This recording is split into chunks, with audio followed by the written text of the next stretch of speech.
இனி சூப்பர் 60 செய்திகளை பார்க்கலாம். திருப்பூர் மாவட்டம் அவிநாசி மற்றும் அதன் சுற்றுவட்டார பகுதிகளில் இடி மின்னல் மற்றும் பலத்த காற்றுடன் ஆலங்கட்டி மழை பெய்தது. அவிநாசி, ஆட்டையம்பாளையம், வேலாயுதம்பாளையம், கைகாட்டிப்புதூர் உள்ளிட்ட பகுதிகளில் ஆலங்கட்டி மழை பெய்து குளுமையான சூழல் நிலவியதால் பொதுமக்கள் உற்சாகமடைந்தனர்.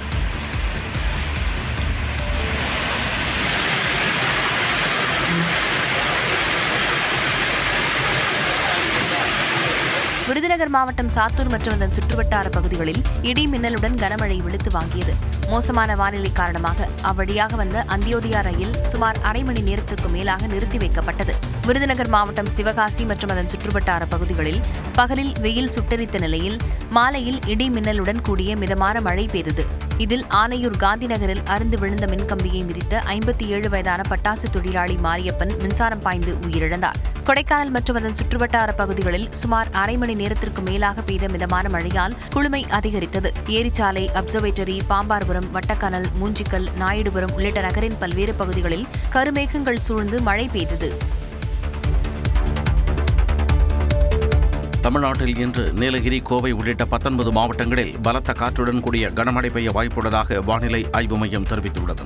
மத்திய வங்கக்கடல் மற்றும் அதனை ஒட்டிய பகுதிகளில் நிலவும் வளிமண்டல சுழற்சி காரணமாக நீலகிரி, கோவை, ஈரோடு, திருப்பூர், சேலம் ஆகிய மாவட்டங்களிலும், தருமபுரி, கிருஷ்ணகிரி, திருப்பத்தூர், வேலூர், ராணிப்பேட்டை ஆகிய மாவட்டங்களில் இன்றும் நாளையும் கனமழைக்கு வாய்ப்புள்ளதாக தெரிவித்துள்ளது. திருவண்ணாமலை, கள்ளக்குறிச்சி, பெரம்பலூர், திருச்சி, நாமக்கல் ஆகிய மாவட்டங்களிலும், கரூர், திண்டுக்கல், தேனி மற்றும் மதுரை ஆகிய மாவட்டங்களிலும் இன்றும் நாளையும் கனமழை பெய்யக்கூடும் என குறிப்பிட்டுள்ளது.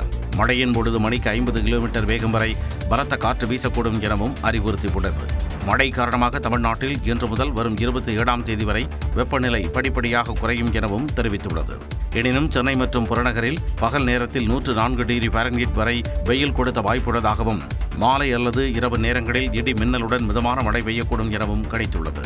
மேலும் தமிழக கடலோர பகுதிகள் மற்றும் மன்னார் வளைகுடா மற்றும் வங்கக்கடல் பகுதிகளில் மணிக்கு 60 கிலோமீட்டர் வேகம் வரை சூறைக்காற்று வீசக்கூடும் என்பதால் மீனவர்கள் அந்த பகுதிகளுக்கு செல்ல வேண்டாம் எனவும் வானிலை ஆய்வு மையம் அறிவுறுத்தியுள்ளது. சென்னை பெருங்குடியில் உள்ள தனியார் மருத்துவமனையில் நள்ளிரவில் திடீரென 2 மணி நேரத்திற்கும் மேலாக மின்சாரம் துண்டிக்கப்பட்டதால் நோயாளிகள் தவிப்புக்குள்ளாகினர். அவசரகால ஜெனரேட்டர் வசதி கூட இயக்கப்படாததால் அவசர சிகிச்சை பிரிவில் இருந்த நோயாளிகள் கடும் அவதிக்குள்ளாகினர்.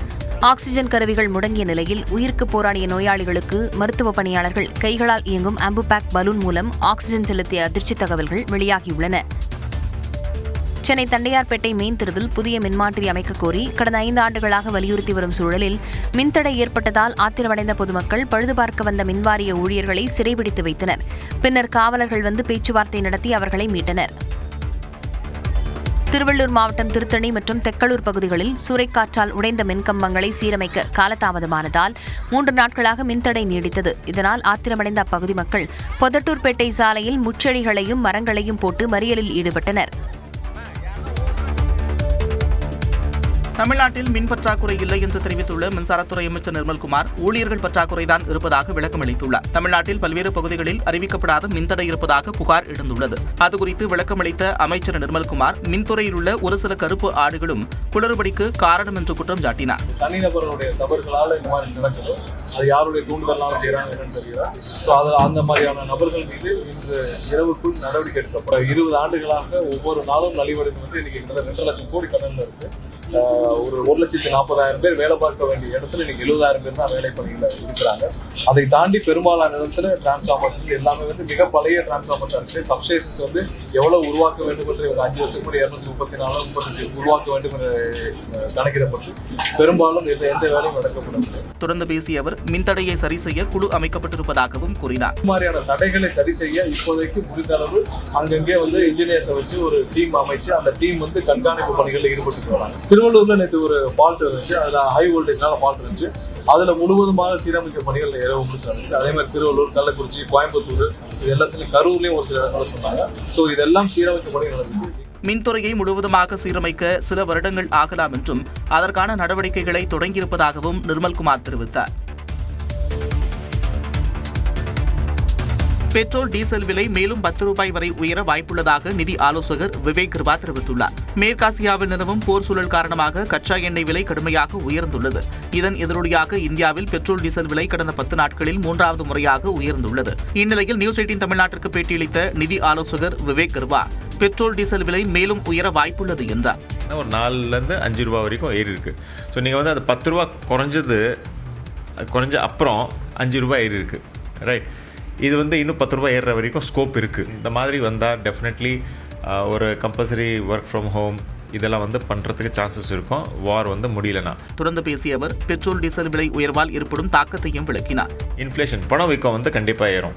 இன்ஃப்ளேஷன் மேலே ஏறிட்டே இருந்தால் நம்ம இன்ட்ரெஸ்ட் ரேட்ஸு ஆர்பிஐ வந்து கொஞ்ச நாள் முன்னாடி குறைச்சாங்க, அது வந்து திருப்பி ஏற்றுறதுக்கு சான்சஸ் இருக்கும். இன்ட்ரெஸ்ட் ரேட் வந்து ஏற்றுனா உங்கள் இஎம்ஐ இதெல்லாம் வந்து திரும்பி காஸ்ட்லி ஆகிறதுக்கு சான்சஸ் இருக்கும். எரிபொருள் தட்டுப்பாடு ஏற்படவும் வாய்ப்புள்ளதாக விவேக் கர்வா எச்சரித்தார். கோவையில் சிறுமியை கடத்தி பாலியல் வன்கொடுமை செய்து கொலை செய்த வழக்கில் 2 கைது செய்யப்பட்டனர்.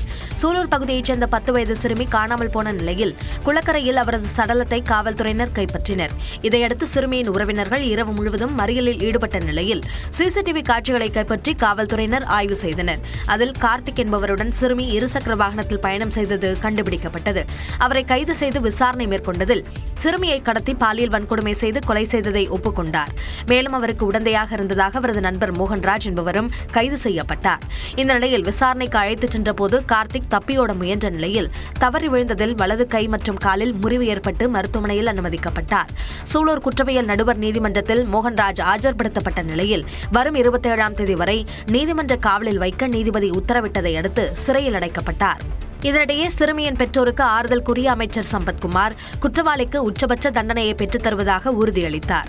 இதையடுத்து கோவை ஈசை மருத்துவமனையில் உடற்கூராய்வு செய்யப்பட்ட சிறுமியின் சடலம் பெற்றோரிடம் ஒப்படைக்கப்பட்டது. மறுபுறம் இந்த வழக்கை தாமாக முன்வந்து விசாரணைக்கு எடுத்துள்ள தேசிய மகளிர் ஆணையம் சிறுமி கொல்லப்பட்ட சம்பவத்தில் எடுக்கப்பட்ட நடவடிக்கை குறித்து 1 வாரத்தில் அறிக்கை தாக்கல் செய்ய தமிழ்நாடு டிஜிபிக்கு நோட்டீஸ் அனுப்பியுள்ளது. கோவையில் 10 வயது சிறுமியை சித்திரவதை செய்து கொலை செய்திருப்பதாக அந்த சிறுமியின் உறவினர் குற்றம் சாட்டியுள்ளார். நியூஸ் 18 தமிழ்நாடுக்கு பேட்டியளித்தவர் சிறுமியின் உடலில் கடுமையான காயங்கள் இருந்ததாக சுட்டிக்காட்டினார். ரொம்ப கொடுமைப்படுத்திருக்காங்க சார். மூஞ்சி எல்லாம் கல்லெல்லாம் வச்சு குத்தி ஃபுல்லா பேத்தெடுத்து உடம்பு ஃபுல்லா காயும் சார். 10 வயசு தான் சார் அது குழந்தைக்கு. பார்க்கவே முடியல சார். கழுத்தெல்லாம் உடச்சி விட்டு முடிய வச்சு, அவங்களுக்கு முடி ரொம்ப லென்த்தாக இருக்கும் சார், முடிய வச்சு கழுத்தை நெருக்கி இருக்காங்க சார். முதுகெலும்பெல்லாம் உடஞ்சிருக்கு சார். கண்ணிலே பார்க்க முடியல சார். இப்போ வரைக்கும் எந்த ஒரு இதுவுமே நடவடிக்கையும் எடுக்கல சார். இதுக்கு கரெக்டான யாரையும் இதுக்கு நீதி வழங்குவாங்கன்னு தெரியல சார். தொடர்ந்து பேசியவர் குற்றவாளிகளுக்கு அதிகபட்ச தண்டனை பெற்றுத்தர முதலமைச்சர் நடவடிக்கை எடுக்க வேண்டும் என்று வலியுறுத்தினார். எங்க சைட்ல இருந்து கேட்கிற என்ன ஒரே விஷயம்னா அந்த குற்றவாளிக்கு வந்துட்டு உச்சபட்ச தண்டனையை கொடுக்கணும் சார். அதுக்கு சிஎம் சார் எங்களுக்கு ஃபுல் சப்போர்ட் பண்ணணும் சார். உரிய நடவடிக்கை எடுப்பதாக அதிகாரிகள் உறுதியளித்திருப்பதாகவும் சிறுமியின் உறவினர் கூறினார். கோவை சூலூரை சேர்ந்த 10 வயது சிறுமி பாலியல் வன்கொடுமைக்கு உள்ளாக்கப்பட்டு கொலை செய்யப்பட்டதாக மேற்கு மண்டல ஐஜி ரம்யா பாரதி தெரிவித்துள்ளார். இது தொடர்பாக கோவையில் செய்தியாளர் சந்தித்தவர் சிறுமியை ஆசை வார்த்தை கூறி அழைத்து சென்று பாலியல் வன்கொடுமை செய்து கொலை செய்ததை கைதான கார்த்திக் ஒப்புக்கொண்டதாக கூறினார்.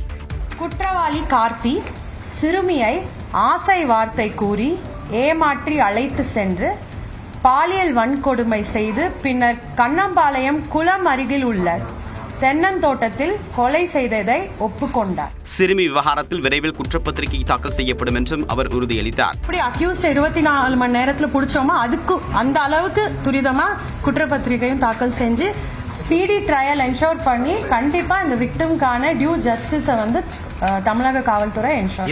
இந்நிலையில் கோவை அரசு மருத்துவமனையில் சிகிச்சை பெற்று வரக்கூடிய கார்த்தியிடம் நேரில் சென்று விசாரித்த கோவை போக்ஸ்கோ நீதிமன்ற நீதிபதி பகவதி அம்மாள் கார்த்தியை ஜூன் 5ஆம் தேதி வரை நீதிமன்ற காவலில் வைக்க உத்தரவிட்டார். சேலத்தில் ஆண்டுதோறும் மாரத்தான் போட்டியை நடத்த வேண்டும் என நியூஸ் 18 தமிழ்நாட்டிற்கு வீரபாண்டி எம்எல்ஏ பழனிவேல் வேண்டுகோள் விடுத்துள்ளார். அதனை தற்போது பார்க்கலாம். சேலம் மக்கள் சார்பாக அனைத்து மாரத்தான் பிளேயருக்கும் மனமார்ந்த நன்றி. வெற்றி பெற்ற சில்ட்ரனுக்கு பிலோ 2 இயர்ஸ் 5 இயர்ஸ் 10 கிலோமீட்டர்ஸ் எல்லாத்துக்கும் மனமார்ந்த நன்றி. இந்த விழாவை சிறப்பாக நடத்தி கொடுத்த நியூ ஏஸ்டனுக்கு எங்களுடைய சேலம் சார்பாக மனமார்ந்த நன்றியை தெரிவிச்சுக்கிறோம். சோனா காலேஜ் அவங்களுடைய சேர்மன் டைரக்டர்ஸ் அவங்க எல்லாத்துக்குமே இவ்வளவு தூரம் சிறப்பாக நடத்தி கொடுத்ததுக்கு அவங்களுக்கு ஒரு ஸ்பெஷல் தேங்க்ஸ். அவங்களுக்கு இந்த எதிர்ப்பை சிறப்பாக இருந்த கேட்டு அண்ணன் வந்துங்க கலெக்டருக்கு, அண்ணன் டிஎன்சி இளங்கோ அண்ணனுக்கு, டாக்டர் சாருக்கு, சிஜே பேலஸுங்களுக்கு எல்லாத்துக்கும் என் மனமார்ந்த நன்றி தெரிவிச்சுக்கிறோம். இது மேலும் மேலும் இந்த வருஷம் ஒரு 1000 அடுத்த வருஷம் 2000 இந்த மாதிரி வருஷம் ரெக்வஸ்ட் நியூ 18 நடத்தி இன்னொரு இதுமா இந்த சேலத்துக்கு இது ஒரு புது இதாக பண்ணி கொடுக்கறதுக்கு நாங்கள் ரெக்வஸ்டாக கேட்டுக்கிறோமா. Thank you very much. இந்த மாரத்தான் அப்படின்றது வந்து நாம எல்லாருமே ஒரு திருவிழா மாதிரி நடக்கிற ஒரு விஷயம். திருவிழாவில் நமக்கு எப்படி ஒரு புத்துணர்ச்சி வருமோ, திருவிழாவில் நமக்கு எப்படி ஒரு சூப்பர்பான வைப் வருமோ, அது மாதிரி நீங்க எல்லாருமே ஒரு திருவிழாவில் கலந்துகிட்ட மாதிரி கலந்துட்டு இருந்தீங்க. உங்கள் அனைவருக்கும் திரு மருத்துவமனை சார்பாக நன்றிகளை தெரிவித்துக் கொள்கிறேன். மேலும் இந்த நிகழ்வை நடத்தி கொடுத்த நியூஸ் 18 மற்ற எல்லா சோனா காலேஜ், நம்ம எம்எல்ஏ சார் மற்றும் அனைவருக்கும் எங்களது நன்றிகளை தெரிவித்துக் கொள்கிறேன். இந்த ப்ரோக்ராம் இவ்வளவு சக்சஸ்ஃபுல்லா இருந்ததுன்னா அது எல்லாம் உங்களால தான். உங்களுக்கு எல்லாத்துக்கும் என்னோட ஒரு கைத்தட்டல். நன்றிகள். தொடர்ந்து சூப்பர் 60 செய்திகளை பார்க்கலாம். பெண்கள் மற்றும் குழந்தைகளுக்கு எதிரான அராஜக செயல்களில் ஈடுபடுவோருக்கு கடும் தண்டனை பெற்றுத்தரப்படும் என்று முதலமைச்சர் விஜய் உறுதியளித்துள்ளார். கோவை சூலூர் பகுதியில் 10 வயது சிறுமி கடத்திக் கொள்ளப்பட்ட சம்பவம் குறித்து அறிக்கை வெளியிட்டுள்ள முதலமைச்சர் விஜய், சிறுமிக்கு நிகழ்ந்த கொடூரம் மிகுந்த வேதனையும் அதிர்ச்சியும் அளிப்பதாக தெரிவித்துள்ளார். இத்தகைய மனிதநேயமற்ற, மன்னிக்க முடியாத குற்ற செயல்களை சமூகத்தில் ஒருபோதும் ஏற்றுக்கொள்ள முடியாது என்றும், உயிருக்கு உயிரான குழந்தையை பிரிந்து வாடும் சிறுமியின் குடும்பத்தை சார்ந்த சொந்தங்களுடன் தனது ஆழ்ந்த இரங்கலை பகிர்ந்து கொள்வதாகவும் முதலமைச்சர் விஜய் தெரிவித்துள்ளார். வழக்கில் தொடர்புடைய 2 பேர் கைது செய்யப்பட்டிருக்கும் நிலையில் சம்பவம் குறித்து தீவிர மற்றும் விரைவான விசாரணை நடத்தி குற்றப்பத்திரிகையை உடனடியாக தாக்கல் செய்ய தேவையான அனைத்து நடவடிக்கைகளையும் மேற்கொள்ள காவல்துறைக்கு உத்தரவிட்டிருப்பதாகவும் முதலமைச்சர் விஜய் தெரிவித்துள்ளார். பெண்கள் மற்றும் குழந்தைகளுக்கு எதிராக அராஜக செயல்களில் ஈடுபடுவோருக்கு சட்டத்தின் கீழ் கடுமையான தண்டனை பெற்றுத்தர அரசு உறுதியுடன் செயல்படும் என்றும் முதலமைச்சர் குறிப்பிட்டுள்ளார். கோவை சிறுமி கொலை சம்பவத்திற்கு எதிர்க்கட்சித் தலைவர்கள் கண்டனம் தெரிவித்துள்ளனர். இது தொடர்பாக எக்ஸ் பக்கத்தில் பதிவிட்டுள்ள எதிர்க்கட்சித் தலைவர் உதயநிதி ஸ்டாலின், இந்த மிருகத்தனமான செயலை செய்த உண்மை குற்றவாளிகளுக்கு கடுமையான தண்டனையை விரைந்து பெற்றுத்தர வேண்டும் என்று வலியுறுத்தியுள்ளார். புதிய அரசு பொறுப்பேற்றதிலிருந்து 12 நாட்களில் பாலியல் வன்கொடுமை, கஞ்சா கடத்தல், ரவுடிகள் தாக்குதல், ஆளுங்கட்சியினரின் அத்துமீறிய அராஜகம் உட்பட 30க்கும் மேற்பட்ட பெரிய நிகழ்வுகள் செய்தியாக வந்து கொண்டே இருப்பது மாநிலத்தின் சட்ட ஒழுங்கை கேள்விக்குறியாக இருப்பதாகவும் சாடியுள்ளார். இனி ஒரு சம்பவம் இதுபோல் நடக்காமல் இருக்க சட்ட ஒழுங்கை பாதுகாக்க முதலமைச்சர் முக்கியத்துவம் தர வேண்டும் என்றும் உதயநிதி ஸ்டாலின் வலியுறுத்தியுள்ளார்.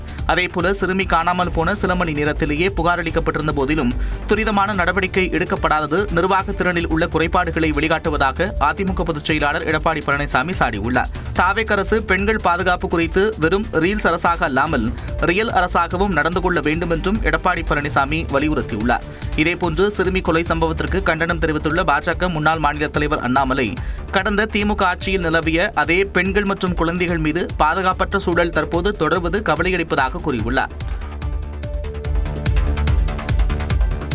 தமிழ்நாட்டில் தாவேகா தலைமையிலான ஆட்சி 5 ஆண்டுகளுக்கு முழுமையாக நீடிக்காது என்று திமுக தலைவர் மு.க. ஸ்டாலின் தெரிவித்துள்ளார். சென்னை அண்ணா அறிவாலயத்தில் நடைபெற்ற திமுக இளைஞரணி ஆலோசனைக் கூட்டத்தில் பேசிய மு.க. ஸ்டாலின் தாவேகா ஆட்சியை சினிமா சுனாமி என விமர்சித்தார். அதிமுக 2ஆக உடைச்சு அதில் கொஞ்சம் அதிகமான இடங்களை எடுக்க முயற்சி பண்ணாங்க. அது தோல்வி அடைஞ்சிருச்சு அவங்களுக்கு. அதனால் என்றைக்கும் முதல் மேலே புண்ணியெல்லாம் நிற்கிறாங்க. என்றைக்காவது எந்த நாளாவது விரைவில் அதை கவிழத்தான் புகுது. அதில் எந்த சந்தேகம் இல்லை. தாவேகாவிற்கு வெளியில் இருந்து ஆதரவு என கூறி சென்றவர்கள் அமைச்சர்களாகிவிட்டதாகவும் மு.க. ஸ்டாலின் குறிப்பிட்டார். ஆதரவு மட்டும் இல்லை, அமைச்சர்களிடம் இருக்கிறாங்க, வாழ்த்துக்கள். ஆனால் எந்த நேரத்தில் என்ன ஆகும் என்பது நாம் பொறுத்திருப்போம். நிச்சயமாக இது 5 ஆண்டு காலம் நடைபெறக்கூடிய ஆட்சி அல்ல. திமுகவின் முதுகில் குத்திய காங்கிரஸ் கட்சியுடன் இனி எக்காலத்திலும் கூட்டணி இல்லை என்று உதயநிதி ஸ்டாலின் திட்டவட்டமாக தெரிவித்தார். பதவிக்காக சொல்லாம கொள்ளாம ஓடி போயிட்டாங்க. குறைஞ்சபட்ச ஒரு நன்றியோ நாகரிகமோ இல்லாத காங்கிரஸை இனி எந்த காலத்திலையும் நாம நம்பக்கூடாது. இதற்கிடையே காங்கிரஸ் கட்சியை கண்டித்து கூட்டத்தில் பங்கேற்றோர் முழக்கமிட்டதால் பரபரப்பு ஏற்பட்டது.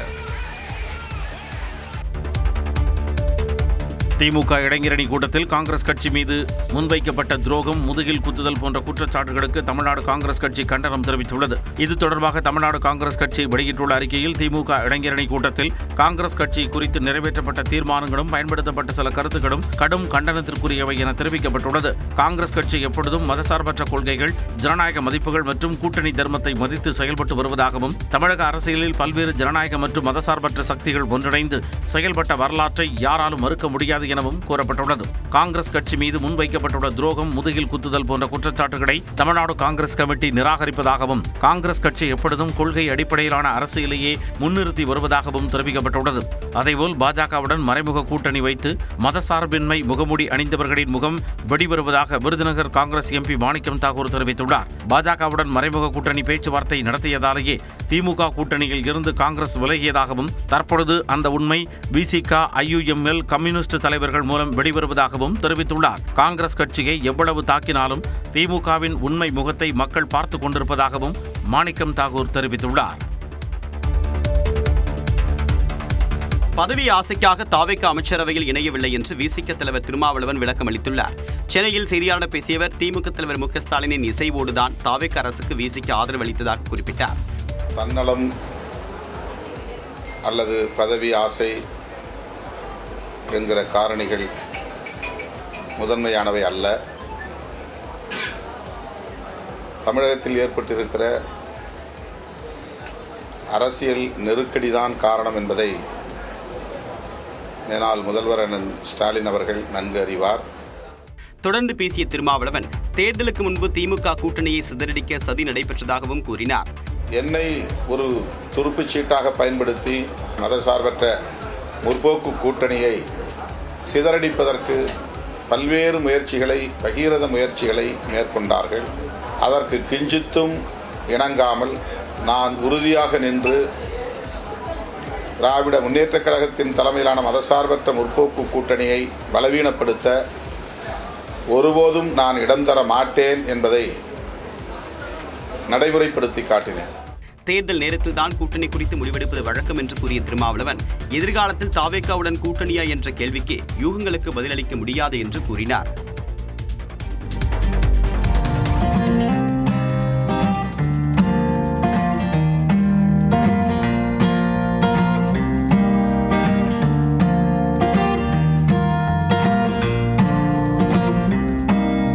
திண்டுக்கல் மாவட்டம் கொடைக்கானல் அருகே மலை கிராமத்தில் நடைபெற்ற காற்றாடி திருவிழாவின் காட்சிகளே இவை. கொடைக்கானலில் கோடை சீசன் தொடங்கியிருக்கும் நிலையில் அங்கு குவியும் சுற்றுலா பயணிகளை மகிழ்விக்கும் விதமாக மாவட்ட நிர்வாகம் மற்றும் சுற்றுலாத்துறை சார்பில் கோடை விழா தொடங்கப்பட்டு பல்வேறு நிகழ்ச்சிகள் நடைபெற்று வருகின்றன.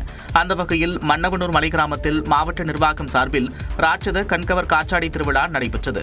இதில் 20 அடி முதல் 80 அடி வரை பல வகை காற்றாடிகள் இடம்பெற்றன. குறிப்பாக ஐ லவ் கோடை, தஞ்சை தலையாட்டி பொம்மை, மூவர்ண கொடி, மிக்கி மவுஸ் உள்ளிட்ட பல்வேறு வடிவங்களில் உருவாக்கப்பட்ட காற்றாடி வானில் பறக்கவிடப்பட்டன. ஃபேமிலியோட கொடைக்கானல் வந்திருக்கோம் வெக்கேஷனுக்காக.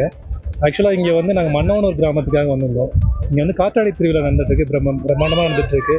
வி லவ் கோடைன்னு சொல்லிட்டு ஒரு பெரிய காற்றாடி, அதுக்கப்புறம் பார்த்தீங்கன்னா வந்து இந்திய தேசிய ஃப்ளாக் வந்து அழகாக பறக்கிட்டு இருக்காங்க. தந்தையாக ஒரு தலையாட்டி பொம்மை, அதாவது நம்ம கல்ச்சரை சொல்கிற மாதிரி இருக்குது. கிட்ஸ் என்ஜாய் பண்ணுற மாதிரி மிக்கி மவுசஸ் வந்து காற்றாடியில் பறக்க விட்டுருக்காங்க. ஒண்டர்ஃபுல்லாக இருக்குது. வரும் 23ஆம் தேதி வரை நடைபெறவுள்ள இந்த காற்றாடி திருவிழாவை சுற்றுலா பயணிகள் இலவசமாக கண்டு மகிழலாம் என்று மாவட்ட நிர்வாகம் தெரிவித்துள்ளது.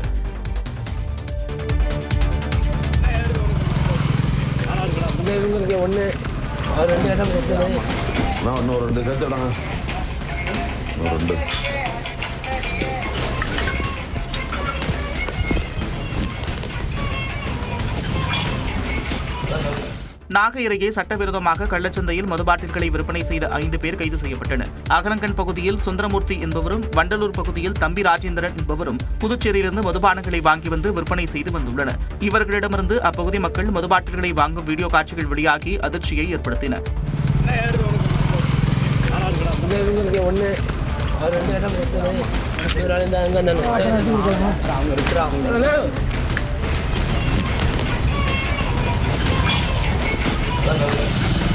இதுகுறித்து அப்பகுதி மக்கள் வேளாங்கண்ணி காவல் நிலையத்தில் புகார் அளித்த நிலையில் தம்பி ராஜேந்திரன், சுந்தரமூர்த்தி, தனபாக்கியம், மணிகண்டன், மணிரத்னம் ஆகிய 5 பேர் கைது செய்யப்பட்டனர். இந்தியா வந்துள்ள அமெரிக்க வெளியுறவுத்துறை அமைச்சர் மார்கோ ரூபியோ டெல்லியில் பிரதமர் நரேந்திர மோடியை சந்தித்து இருதரப்பு பேச்சுவார்த்தை நடத்தினார். அமெரிக்க வெளியுறவு அமைச்சர் மார்கோ ரூபியோ தனது மனைவி ஜானட்டி ரூபியோவுடன் 4 நாள் பயணமாக இந்தியா வந்துள்ளார். கொல்கத்தா விமான நிலையம் வந்த மார்கோ ரூபியோ அன்னை தெரசாவின் மிஷனரி ஆஃப் சேரிட்டி அமைப்பின் தலைமை அலுவலகம் சென்று பார்வையிட்டார்.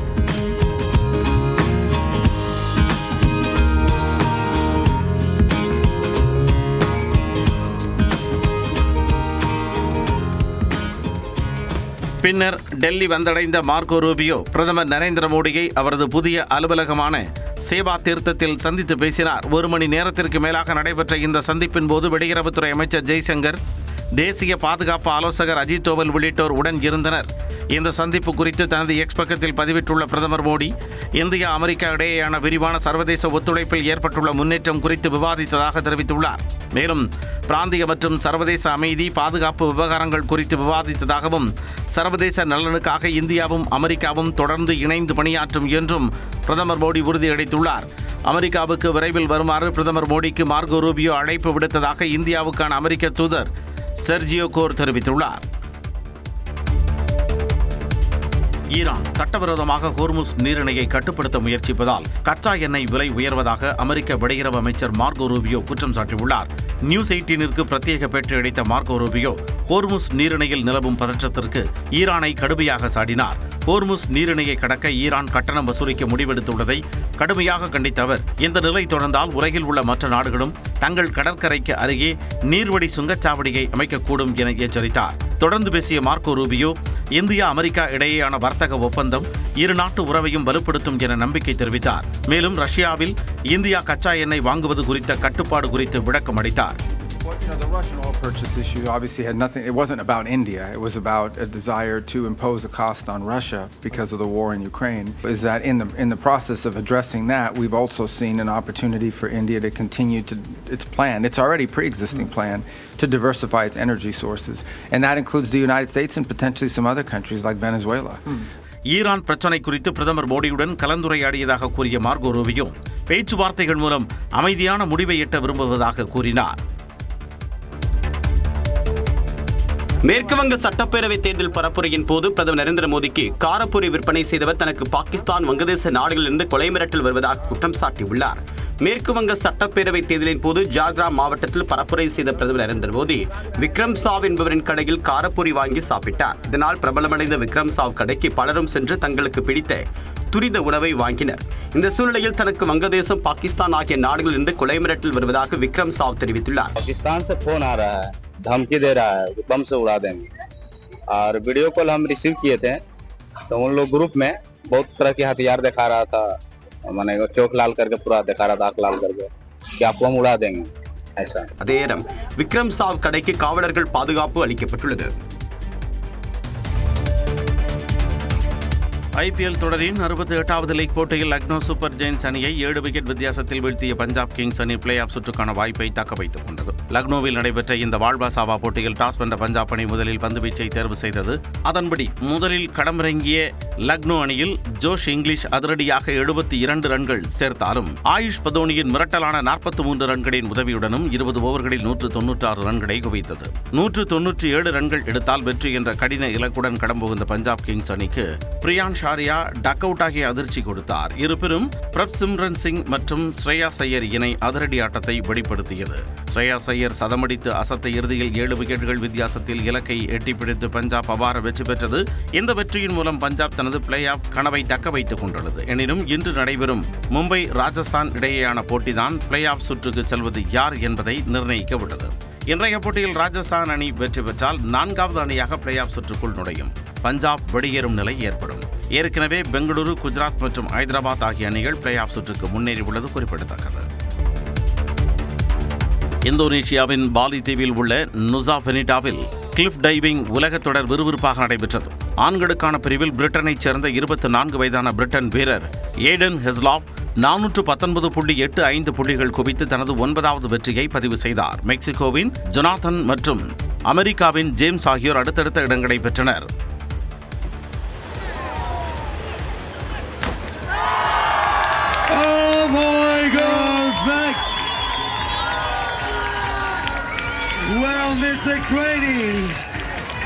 மறுபுறம் பெண்களுக்கான பிரிவில் 9 முறை உலக சாம்பியனான ஆஸ்திரேலியாவின் ரியானன் எஃப்லாண்ட் 345.55 புள்ளிகளுடன் முதலிடம் பிடித்து உலக தொடர்களில் தனது தொடர்ச்சியான 7வது வெற்றியை பதிவு செய்து சாதனை படைத்தார்.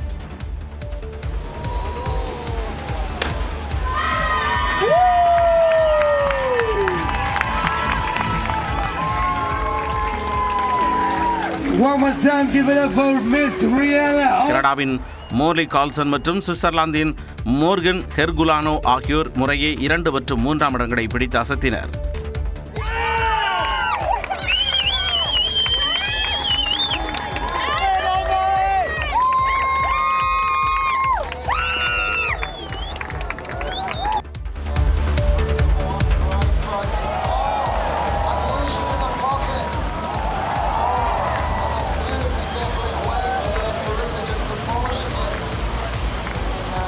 நியூசிலாந்தில் நடைபெற்று வரும் 2026ஆம் ஆண்டு உலக அலைச்சறுக்கு சாம்பியன்ஷிப் தொடரின் 4வது சுற்றில் 5 முறை உலக சாம்பியனான காரிசா மூர் மற்றும் பிரேசிலின் பிலிப் டோலிடோ ஆகியோர் தங்களது பிரிவுகளில் அடுத்தடுத்த சுற்றுகளுக்கு முன்னேறி அசத்தியுள்ளனர். பெண்களுக்கான குவார்ட்டர் ஃபைனல் சுற்றில் ஒலிம்பிக் தங்கப்பதக்கம் வென்ற சக வீராங்கனையான கரோலின் மார்க்கஸை எதிர்த்து போட்டியிட்ட பிரிட்டனின் காரிசா மூர் 17.06 புள்ளிகள் குவித்து அதிரடி வெற்றி பெற்றார்.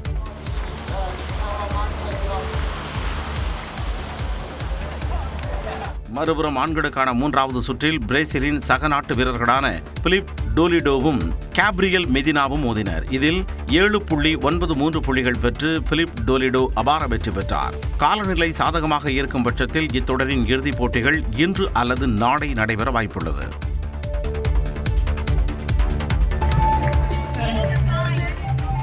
ஜியோ நெட்வொர்க் சார்பில் நடத்தப்பட்ட கட்டணமில்லா AI பயிற்சி வகுப்பில் தேர்ச்சி பெற்ற தேனியைச் சேர்ந்த 100க்கும் மேற்பட்ட மாணவர்களுக்கு சான்றிதழ் வழங்கி கௌரவிக்கப்பட்டது. ரிலையன்ஸ் குடும்பத்தின் அங்கமான ஜியோ நெட்வொர்க் சார்பில் பள்ளி மாணவர்களுக்கிடையே AI திறனை வளர்க்கும் விதமாக நாடு முழுவதும் கட்டணமில்லா பயிற்சி வகுப்பு நடத்தப்படுகிறது. குறிப்பாக தமிழ்நாட்டில் மட்டும் சுமார் 10,000 மாணவ மாணவியர் இத்திட்டத்தில் பயனடைந்துள்ளனர். இந்நிலையில் தேனி மாவட்டம் கம்பம் பகுதியில் உள்ள ஆன்ஸ் மெட்ரிக் பள்ளியில் பயிலும் 100க்கும் மேற்பட்ட மாணவர்கள் ஜியோ நெட்வொர்க்கின் கட்டணமில்லா AI பயிற்சி வகுப்பில் தேர்ச்சி பெற்றுள்ளனர். அவர்களுக்கு ஆன்ஸ் பள்ளி வளாகத்தில் நடைபெற்ற நிகழ்வில் ஜியோ நெட்வொர்க்கின் தமிழ்நாடு வாடிக்கையாளர் சேவை மைய தலைவர் ராய்ஸ்டின் ஆண்டனி, ஜியோ தமிழ்நாடு பயிற்சி பிரிவு தலைவர் ரகுநாத் ஆகியோர் AI ரெடி ஸ்கூல் என்ற சான்றிதழை வழங்கி கௌரவித்தனர். இந்நிலையில் AI பயிற்சி வகுப்பில் ஜியோ PC செயலியும் பயனுள்ளதாக இருந்ததாக மாணவர்கள் தெரிவித்தனர். We have no distraction in this Geo PC, and also it helps us to gather lots of information, and also it has an inbuilt AI like ChatGPT and Gemini, which helps us to gather information and gain more knowledge. Jio team வந்து ஏற்படுத்தி கொடுத்துருக்க இந்த வாய்ப்பு AI technology பற்றி இது ரொம்ப யூஸ்ஃபுல்லாக இருக்குது என்னோட ஸ்டூடெண்ட்ஸ்க்கு.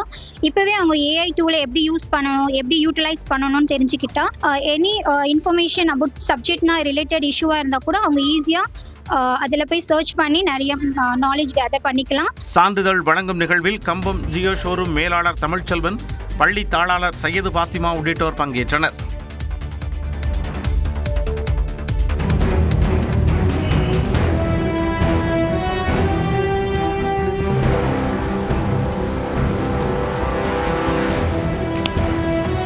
உத்தராகண்ட் மாநிலத்தில் பிரபல ஆன்மீக தளமான ரிஷிகேஷ் அருகே கட்டுக்கடங்காத வகையில் காட்டுத்தீ பற்றி எரிந்த காட்சிதான் இது.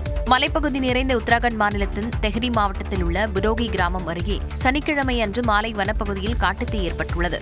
அம்மாநிலத்தில் ஏற்கனவே கோடை வெப்பம் கொளுத்தும் நிலையில் வனப்பகுதியில் ஏற்பட்ட தீயில் மரங்கள், புதர்ச்செடிகள் உள்ளிட்டவை கருகின. சுமார் 15 ஹெக்டேர் அளவிலான பகுதிகள் தீ விபத்தில் கருகியதாக கூறப்படுகிறது.